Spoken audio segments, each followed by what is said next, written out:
nè. Lấy cái tủ nè. Ô mặn thế.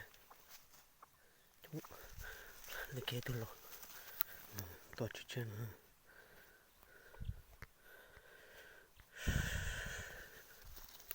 Ô lô lô cái tầng của nó thôi.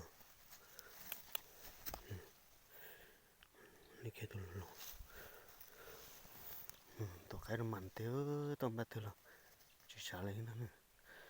Tôi nào tôi thích bé nè, tôi thích y lay, tôi thích o, tôi chỉ lay, mà nào tôi thích bé nè, nó cái lay.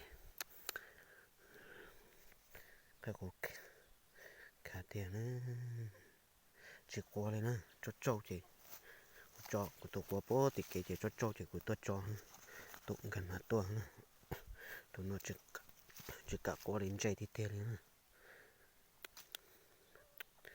cái cổ lô từng cầu vò ha.